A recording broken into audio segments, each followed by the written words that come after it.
Everyone, welcome to my YouTube channel. आज यहाँ पर मशीन इनपुट आउटपुट का थर्ड सेशन है और यहाँ पर हम जो क्वेश्चन डिस्कस करने वाले हैं स्पेशली उन स्टूडेंट्स के लिए है जो एसबीआई या फिर आईबीपीएस का मेंस की तैयारी कर रहे हैं या जिनको यहाँ पर मेंस दिलाने का मौका मिलेगा, तब यहाँ पर आपको इस तरीके के क्वेश्चन देखने मिलेंगे। ये जो क्वेश्चन है अभी तक जितने भी हमने क्वेश्चन किया है या तो हम लोग फिक्स से किए थे या तो हम यहाँ पर शिफ्टिंग से किए थे। अब यहाँ पर आपको क्या करना है, सबसे पहले एक काम कीजिए, आप इस क्वेश्चन यहाँ पर वीडियो को पॉज कीजिए और यहाँ पर जो इनपुट है और जो स्टेप्स हैं उनको समझने का ट्राई करिए। समझ में आ जाए तो यहाँ पर इनपुट है, इसको यहाँ पर सॉल्व करने का ट्राई कीजिए और अगर नहीं आया तो इस वीडियो को देखिए। चलिए स्टेप नंबर 1 की अगर मैं बात करूं तो देखिए इनपुट जो भी दिया है, इनपुट क्या दिया है हमको, सब में देखो हर एक एलिमेंट में दो लेटर्स है, जैसे डी आर, वी सी, ए जी, के ओ। तो यहाँ पर हर एक एलिमेंट में दो लेटर है और सारे के सारे यहाँ पर अल्फाबेट्स हैं, कुछ भी नंबर्स यूज नहीं हुए। क्लियर। स्टेप 1 की बात करूं तो यहाँ पर ई क्यू आ गया, देन डब्ल्यू बी आ गया, देन बी एफ आ गया, देन एल एन आ गया। अगर आप ध्यान से देखें तो अगर इनपुट और स्टेप 1 को कंपेयर करें तो यहाँ पर कहीं पर भी इनपुट में ई क्यू नहीं है, ना ही डब्ल्यू बी है, ना ही बी एफ है, ना ही एल एन है। मतलब इसका ये मतलब हुआ कि कुछ ना कुछ यहाँ पर ऐसे प्रोसेस किया गया है जिससे लेटर्स जो है वो चेंज हो गए हैं। अब यहाँ चेंज कैसे हो गया, अगर मैं डी आर और ई क्यू को कंपेयर करूं तो जैसे डी आर है और ई क्यू है। क्लियर। तो डी के जस्ट बाद क्या आता है ई, और आर के पहले क्या आता है क्यू। तो यहाँ पर हो क्या रहा है एक्चुअल में, जैसे अगर आप वी सी को देखें, क्लियर, और यहाँ पर डब्ल्यू बी को देखें तो वी के बाद क्या आता है डब्ल्यू और सी के पहले क्या आता है तो वो है बी। तो यहाँ पर हो क्या रहा है, जैसे D है तो D के बाद यहाँ पर ले लिया फर्स्ट एलिमेंट में +1, तो D के बाद वाले एलिमेंट लिख लिया सक्सीडिंग, और यहाँ पर R के जस्ट पहले क्या आता है Q, तो -1 प्रीसीडिंग, तो उसके जस्ट पहले वाला लेटर यहाँ पर यूज किया। तो कर क्या रहा है, जैसे मैं ले लो, मान लो मेरे पास एक इनपुट है x f, क्लियर, यहाँ पर दिया हुआ है। तो x में क्या करेगा, यहाँ पर +1 कर देगा। तो x के बाद क्या आता है, तो x के बाद आता है y। और अगर मैं बात करूं f का, तो f के पहले क्या आता है, तो f के पहले आता है e। तो यहाँ पर कर क्या रहा है, जो भी एलिमेंट पहला है, पहला लेटर जो है उसमें +1 कर रहा है, और जो एलिमेंट में लेटर सेकंड है उसमें -1 कर रहा है। क्लियर। तो यहाँ पर अल्फाबेट्स के नंबर्स और अल्फाबेट के आगे पीछे कौन सा अल्फाबेट आता है, ये सारी चीज आपको पता होना चाहिए। 26 अल्फाबेट होते हैं, आपको नंबर्स पता होने चाहिए पूरे के पूरे 26 का, और ये भी पता होना चाहिए कि किसके पहले कौन सा लेटर आता है। ये सारी चीजें आपको पता होनी चाहिए, तब जाके आप मशीन इनपुट आउटपुट के क्वेश्चन आसानी से और जल्दी सॉल्व कर पाएंगे। और कोडिंग डिकोडिंग में भी ये आपको हेल्पफुल रहेगा अगर आप यहाँ पर नंबर्स, लेटर्स के नंबर्स याद रखें तो। चलिए स्टेप नंबर 1 की अगर हम बात करें तो स्टेप 1 में क्या किया है, ये चीज हमको समझ में आ गया। स्टेप 1 में क्या किया, जैसे डी आर है तो ई क्यू ले लिया। इसका ये मतलब हुआ कि डी के बाद वाला लेटर ई यहाँ पर ले लिया और R के पहले वाला लेटर Q यहाँ पर ले लिया, और सब में यही चीज करेगा। तो V के बाद W, C के पहले B, A के बाद B, G के पहले F, K के बाद L, O के पहले N। तो ये सारी चीजें यहाँ पर किया है। तो स्टेप नंबर 1 में क्या किया, अगर हम बात करें स्टेप 1 में, तो इनपुट का क्या किया है, जो भी यहाँ पर है वहां पर +1 और -1, हर एक एलिमेंट में दो यहाँ पर हमारे पास लेटर्स हैं, पहले लेटर में +1, सेकेंड लेटर में -1। क्लियर। इस हिसाब से स्टेप 1 यहाँ पर हमारे पास परफॉर्म हुआ। सेकेंड स्टेप की अगर मैं बात करूं, सेकेंड स्टेप में यहाँ पर BF लेके आया, then DK, then EQ, then KG, then LN, then SL, then UO, then WB, then XD, then Y। अगर आप देखें BF, तो BF ऑलरेडी है हमारे पास, फिर यहाँ पर लिया है DK, तो DK भी है, फिर लिया है EQ, तो EQ भी है, फिर लिया KG भी है। मतलब यहाँ पर सारे एलिमेंट्स स्टेप 1 में हैं। क्लियर। अब उसी को यहाँ पर रीअरेंज किया। अब किस हिसाब से अरेंज किया वो चीज यहाँ पर देख लेते हैं। पहला अगर हम BF देखें और देन सेकंड में DK देखें और थर्ड में EQ देखूं, तो एक चीज तो समझ में आ गया कि BF में B जो है, DK में D जो है, EQ में E जो है। तो पहले लिया B को, फिर लिया D को, देन लिया E को, फिर आगे देखें तो K को लिया, फिर L को लिया, फिर S को लिया, फिर U को लिया, फिर W को लिया, फिर X को लिया, फिर Y को लिया। ये जरूरी नहीं है कि आपको जो भी क्वेश्चंस दे उसमें इसी हिसाब से अरेंज करें अल्फाबेटिकल ऑर्डर। कभी कभी रिवर्स अल्फाबेटिकल ऑर्डर के हिसाब से भी अरेंज कर दिया जाता है। मतलब मान लो आपको सबसे पहले YE को ले लिया, उसके बाद XD को ले लिया, कुछ इस हिसाब से यहाँ पर अरेंजमेंट होता है। बट यहाँ पर आपको 2-3 तरीके से अरेंजमेंट देखने मिलते हैं। एक होता है अल्फाबेटिकल ऑर्डर, क्लियर, एक होता है आपका अल्फाबेटिकल ऑर्डर, और एक होता है reverse alphabetical order. Maximum time यही चीज यूज किया जाता है और ये जो है मुझे अल्फाबेटिकल ऑर्डर के हिसाब से दिख रहा है। अगर फर्स्ट लेटर में देखूं तो डिक्शनरी के हिसाब से अरेंज किया है। पहले बीडी को लिया क्योंकि बी सबसे छोटा होता है, सॉरी स्टेप नंबर 2 की बात करें, बी एफ को लिया क्योंकि बी सबसे छोटा होता है, फिर डी के में डी सेकेंड स्मॉलेस्ट, फिर डी के बाद ई आता है, फिर के आता है, फिर एल, फिर यहाँ पर एस, फिर यू, फिर डब्ल्यू, फिर एक्स, फिर वाई। तो यहाँ पर कैसे अरेंज किया है, सेकेंड स्टेप की बात करते हैं तो है अल्फाबेटिकल ऑर्डर के हिसाब से। क्लियर? अगर अल्फाबेटिकल नहीं होता तो रिवर्स अल्फाबेटिकल भी अरेंज कर सकता था, तो कुछ इस हिसाब से यहाँ पर अरेंज किया। फिलहाल के लिए क्वेश्चन में यहाँ पर कैसे किया तो वो है अल्फाबेटिकल ऑर्डर। चलिए स्टेप नंबर 3 की बात करते हैं। स्टेप नंबर 3 में अगर आप ध्यान से देखें तो देखो बी एफ को बी डी बना दिया और डी के को एफ के बना दिया है, वैसे ही ई क्यू को ई के बना दिया है, के जी को क्यू जी बना दिया। एक चीज समझ में आ रहा है आपको? अगर आप ध्यान से देखो तो यहाँ पर पेयर वाइज सॉल्व कर रहे हैं। कैसे? जैसे अगर मैं बी एफ और डी के की बात करूं स्टेप 2 में, तो यहाँ पर B तो ऑलरेडी है, यहाँ पर स्टेप 3 में B तो है, बट F की जगह क्या आ गया D। और अगर यहाँ पर D के में अगर बात करूं तो K है, इसमें D की जगह क्या आ गया F। तो यहाँ पर कर क्या रहा है, देखो F के जगह D आ जा रहा है और D के जगह F आ जा रहा है। क्लियर? मतलब फर्स्ट एलिमेंट का सेकेंड लेटर और सेकेंड एलिमेंट का फर्स्ट लेटर इंटरचेंज कर रहे हैं। वैसे ही E Q और K G की बात करें तो देखो Q के जगह K आ जा रहा है और K के जगह Q आ जा रहा है। यहाँ पर देखो E के साथ K है और G के साथ Q है। थर्ड यहाँ पर अगर मैं पेयर बनाऊं LN और SL का, तो N जो है वो S के साथ चले गया और S जो है वो L के साथ आ गया। तो यहाँ पर अगर आप ध्यान से देखें तो L के साथ क्या है S और N किसके साथ चले गए, L के साथ। वैसे U O और W की B की बात करें तो O जो है वो W के जगह चले जाएगा और W जो है वो O के जगह आ गया। कुछ इस हिसाब से यहाँ पर अरेंजमेंट हुआ है। तो यहाँ पर कर क्या रहा है, तो पेयर ले लिया। यहाँ पर एग्जांपल के लिए यहाँ पर समझिए जैसे ए बी है और सी डी है, तो यहाँ पर कर क्या रहा है, थर्ड स्टेप में बी को सी की जगह भेज रहा है और सी को बी की जगह भेज रहा है। तो यहाँ पर हो जाएगा ए सी और यहाँ पर हो जाएगा बी डी। तो ये हमारा स्टेप नंबर 3 हो रहा है। होप सो समझ में आ गया होगा स्टेप नंबर 3। क्लियर? इस तरीके के क्वेश्चंस अगर आप एग्जाम में करके जाते हैं और आपको ऐसे क्वेश्चंस देखने मिलते हैं तो आप बहुत जल्दी ऐसे क्वेश्चन सॉल्व कर पाएंगे। आप प्रोसेस को समझने में यहाँ पर आपको ज्यादा टाइम नहीं लगेगा। बट मान लो ऐसे क्वेश्चंस आप प्रैक्टिस नहीं किए और डायरेक्ट एग्जाम में चले गए और इस तरीके के क्वेश्चंस आपके पास आ गए, तो यहाँ पर प्रोसेस समझने में काफी ज्यादा टाइम आपका वेस्ट होगा। और ऐसे क्वेश्चंस को हमको यहाँ पर 3 से 3.5 मिनट में सॉल्व करना है भाई, इससे ज्यादा टाइम यहाँ पर नहीं दे सकते। मैक्स टू मैक्स यहाँ पर हमारा 3.5 मिनट रहेगा टारगेट की, इतने टाइम में हम यहाँ पर क्वेश्चन सॉल्व कर जाए। क्लियर? स्टेप नंबर 4 की बात करते हैं। स्टेप नंबर 4 में देखो अब क्या हुआ है, यहाँ पर सारे के सारे क्या है, नंबर्स है। अब नंबर्स की बात करूं तो यहाँ पर 4 है, देन 11 है, 11 है, देन 7 है, देन 19 है। क्लियर? और कोई भी नंबर जो है वो 26 से ऊपर नहीं है।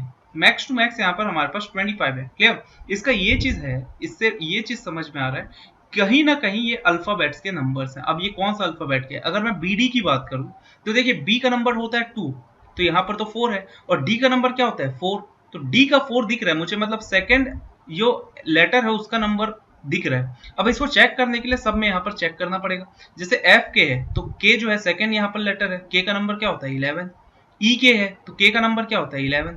अब मुझे समझ में आ गया कि यहाँ पर कर क्या रहा है, स्टेप नंबर 4 में क्या कर रहे हैं, यहाँ पर लिख लेते हैं। स्टेप नंबर 4 में कर क्या रहा है, तो सेकंड जो लेटर है, हर एक एलिमेंट में जो सेकंड लेटर है उसका यहाँ पर नंबर्स को लिखते जा रहे हैं। क्लियर? तो जैसे बीडी में डी का 4, एफ के में के का 11, ई के में के का 11, QG में G का 7, LS में S का 19, NL में L का 12 and so on. Clear? Last में देखें DE, तो DE में E का नंबर क्या होता है 5। तो स्टेप नंबर 4 भी मुझे समझ में आ गया। क्या कर रहे हैं स्टेप नंबर 4 में, सेकंड जो लेटर होगा हर एक एलिमेंट का उसका नंबर सीधा लिख रहा है। अब स्टेप नंबर 5 को समझते हैं। स्टेप नंबर 5 की बात करूं तो यहाँ पर देखो डॉलर है, हैश है, फिर डॉलर हैश। तो सिर्फ और सिर्फ मुझे क्या दिख रहा है, एक दिख रहा है डॉलर और एक दिख रहा है हैश। सिर्फ और सिर्फ मुझे यही दिख रहा है डॉलर और हैश, इसके अलावा कोई भी सा एलिमेंट यूज नहीं हुआ। अब अगर मैं बात करूं डॉलर हैश की, तो देखो 4 की जगह डॉलर लिखा है, 11 की जगह 2 बार हैश यूज किया है, फिर 11 की जगह 2 बार हैश यूज किया है, 7 की जगह हैश यूज किया है, 19 की जगह 2 बार हैश यूज किया है, 12 की जगह 1 बार हैश और 1 बार डॉलर यूज किया। तो अब मुझे समझ में आ गया कि डॉलर किसके लिए यूज कर रहा है, तो वो है इवन नंबर के लिए। तो देखो 4 जो है वो इवन नंबर है तो यहाँ पर डॉलर यूज किया। अगर मैं 12 की बात करूं तो 12 में यहाँ पर 1 जो है वो ऑड है और 2 जो है वो इवन है, तो 1 के जगह हैश यूज किया और 2 के जगह क्या यूज किया है, डॉलर। वैसे अगर हम बात करें 25 की, 25 में 2 जो है वो क्या है, इवन, डॉलर, और 5 क्या है, तो वो है ऑड, तो हैश। तो कुछ इस तरीके से यहाँ पर स्टेप नंबर 5 है, मतलब जहां जहां हमको नंबर इवन दिखेगा उसमें डॉलर यूज कर रहे हो, जहां जहां ऑड दिखेगा वहां पर हम हैश यूज करेंगे। क्लियर? तो ये चीज हमको समझ में आ गई कि भाई कैसे यहाँ पर 5 स्टेप्स परफॉर्म हुए हैं अगर हम क्वेश्चन के इनपुट की बात करें और सॉल्यूशन की बात करें। अब यहाँ पर हमारे पास इनपुट है जिसको यहाँ पर हमको सॉल्व करना है। चलिए अब इस इनपुट के 5 स्टेप्स यहाँ पर हम लिख लेंगे, फिर इससे रिलेटेड 5 से 6 क्वेश्चन होंगे जिसके यहाँ पर हमको आंसर्स देने के लिए। चलिए तो यहाँ पर इनपुट है हमारे पास। अब हम क्या करेंगे, स्टेप नंबर 1 क्या करेंगे। स्टेप नंबर 1 में हम क्या करना है, जो एलिमेंट, तो हर एक एलिमेंट में 2 लेटर्स हैं, जो फर्स्ट लेटर है उसमें हमको +1 करना है और जो सेकंड है उसमें -1 करना है, ये सब में करना है। क्लियर? तो n में +1 कर दोगे तो आ जाएगा O, और J में यहाँ पर अगर -1 कर देंगे तो वो आ जाएगा I। Q में अगर यहाँ पर मैं +1 कर दूंगा तो Q के बाद क्या आता है, R, और T के पहले क्या आता है, तो T के पहले आता है S। BM की बात करूं तो B के बाद क्या आता है, तो वो है C, और M के पहले क्या आता है, तो वो है L। DE की बात करूं तो D के बाद क्या आता है, E, और E के पहले क्या आता है, तो वो है D। CZ की बात करूं तो C के बाद क्या आता है, तो वो है D, और Z के पहले क्या आता है, तो वो है Y। FR की बात करूं तो F के बाद क्या आता है, तो वो है G, और R के पहले क्या आता है, तो वो है Q। A और U की बात करूं तो A के बाद क्या आता है, B, और U के पहले क्या आता है, तो वो है T। HI की बात करूं तो H के बाद क्या आता है, I, और I के पहले क्या आता है, H। क्लियर? PV की बात करें तो PV में अगर बात करें तो P के बाद क्या आता है, तो P के बाद क्या आता है, Q, और V के पहले क्या आता है, तो V के पहले यहां पर आता है U। क्लियर? OX की बात करें तो O के बाद क्या आता है, P, और X के पहले क्या आता है, तो वो है W। क्लियर? तो कुछ इस तरीके से यहाँ पर हमारा स्टेप नंबर 1 लिखा जाएगा। स्टेप 2 की बात करते हैं। स्टेप 2 में हमको पता है कि इसको कैसे अरेंज करना है, हमको अल्फाबेटिकल ऑर्डर में। तो देखो यहाँ पर सबसे छोटा क्या दिख रहा है, BT, तो पहले यहाँ पर हम BT लिखेंगे। फिर क्या है C, तो CL, फिर DY। क्लियर? D के बाद E, तो ED। अब E के बाद F है क्या, नहीं है, तो क्या है, G है। क्लियर? तो G है तो यहाँ पर हमारा आ जाएगा GQ। फिर G के बाद क्या आएगा, तो देखो G के बाद यहाँ पर IH बचा, QU बचा, PW बचा, OI बचा और RS बचे। तो अब क्या आ जाएगा, IH। G के बाद यहाँ पर I सबसे छोटा है। I के बाद जो सबसे छोटा है, तो देखो क्या क्या बच गया यहाँ पर हमारे पास, एक बचा QU, PW, OI और RS। तो O पहले आता है तो OI, फिर आएगा PW। क्लियर? फिर यहाँ पर क्या आएगा, तो वो है QU, फिर यहाँ पर आ जाएगा RS। तो यहाँ पर हमारा स्टेप नंबर 2 लिख लिए हम लोग। ठीक है? तो कुछ इस तरीके से यहाँ पर हमारा स्टेप नंबर 2 होगा, और इसके लिए ये सब चीज जो है जल्दी सॉल्व करने के लिए आपको अल्फाबेट्स के नंबर्स और अल्फाबेट के यहाँ पर अरेंजमेंट, मतलब अल्फाबेट्स के नंबर्स, कौन सा अल्फाबेट पहले आता है कौन सा बाद में आता है, ये सब अच्छे से पता होना चाहिए, तब आप यहाँ पर ऐसे क्वेश्चंस जल्दी से सॉल्व कर पाएंगे। स्टेप नंबर 3 की बात करते हैं। चलिए स्टेप नंबर 3 में क्या करना था हमको, स्टेप नंबर 3 में क्या करना था, देखो 2 स्टेप तो हमको पता चल गया। स्टेप नंबर 3 की अगर मैं बात करूं तो यहाँ पर क्या किया है, पेयर में ले लिया है, और पेयर में लेने के बाद यहाँ पर इंटरचेंज किया है। तो फर्स्ट एलिमेंट का यहाँ पर अगर देखें स्टेप नंबर 2 ध्यान से देखिए, F के जगह D और D के जगह F, यही यहाँ पर किया गया है। तो यहाँ पर हम क्या करेंगे, इसका पेयर बना लेते हैं। ठीक है? तो ये पेयर्स बन गए। अब यहाँ पर बस हमको इंटरचेंज कर देना, तो BT में हम लिख देंगे BC और CL के जगह लिख लेंगे TL। तो यहाँ पर क्या करेंगे, T को C के जगह और C को T के जगह, ऐसे ही यहाँ पर भी Y को E के जगह, E को Y के जगह। तो ये हो जाएगा DE और ED हो जाएगा YD। GQ की बात करें तो G के साथ आ जाएगा I, और Q किसके जगह चले जाएगा, तो वो है I के जगह, तो यहाँ पर हो जाएगा QH।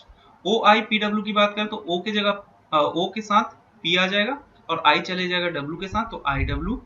यहीं पर QU और RS की बात करें तो Q के जगह Q के साथ आ जाएगा R, और S के साथ चले जाएगा U, तो ये हो जाएगा US। तो ये हो गया मेरा स्टेप नंबर 3। स्टेप 4 की बात करूं तो सेकंड लेटर, जितने भी सेकंड लेटर ये सबके नंबर्स यहाँ पर हमको लिखना है, तो नंबर्स आपको अच्छे से याद होने चाहिए। क्लियर? चलिए अब नंबर्स याद होने चाहिए, तो C का हो जाता है 3, L का होता है 12, E का होता है 5, D का होता है 4, I का होता है 9, H का होता है 8, P का होता है 16, W का होता है 23, R का होता है 18 और S का होता है 19। तो हमने नंबर लिख लिया। और स्टेप नंबर 5 में पता है कि ऑड के लिए क्या लिखना है, हैश, और इवन के लिए डॉलर। तो 12 में 1 ऑड, 2 इवन, 5 ऑड है हैश, 4 इवन है डॉलर, 9 ऑड है हैश, 8 इवन है डॉलर, 16 में देखें तो 1 जो है वो क्या है आपका ऑड, और 6 जो है वो क्या है इवन, तो डॉलर, 2 जो है वो क्या है इवन, तो डॉलर, 3 क्या है ऑड इसलिए हैश, 18 की बात करें तो 1 जो है वो ऑड है और 8 जो है वो इवन है, और यहाँ पर 19 में दोनों ही क्या है ऑड है, तो दोनों में आ जाएगा हैश। तो ये हो गया हमारा स्टेप नंबर 5। तो हमने आसानी से पांचों स्टेप लिख लिए। ये स्टेप्स लिखने में ज्यादा से ज्यादा आपको 1 मिनट लगेगा, इससे ज्यादा नहीं लगेगा। प्रोसेस अगर आपने ऐसे क्वेश्चंस प्रैक्टिस करके गए हैं तो 1 मिनट से ज्यादा यहाँ पर प्रोसेस समझने में नहीं लगेगा, और जो 3 से 4-5 क्वेश्चंस होंगे इसमें उसको भी सॉल्व करने में आपको 1 मिनट से ज्यादा नहीं लगेगा। मैक्स टू मैक्स मैं इसीलिए बोला 3.5 मिनट में ऐसे क्वेश्चंस हम आसानी से सॉल्व कर सकते हैं और 5 मार्क्स विद एक्यूरेसी यहाँ पर हम ला सकते हैं। क्लियर?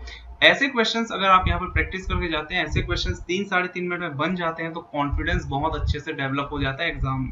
क्लियर? चलिए हम देखते हैं आप क्वेश्चंस, इससे रिलेटेड क्वेश्चंस देख लेते हैं। चलिए यहाँ पर क्वेश्चन दिया है, which element is fifth from the left hand of the given input in step number 3। Step number 3 की बात कर रहे हैं, ये पहले से ही लिखा हुआ है। स्टेप नंबर 3 की बात करें तो fifth from the left hand.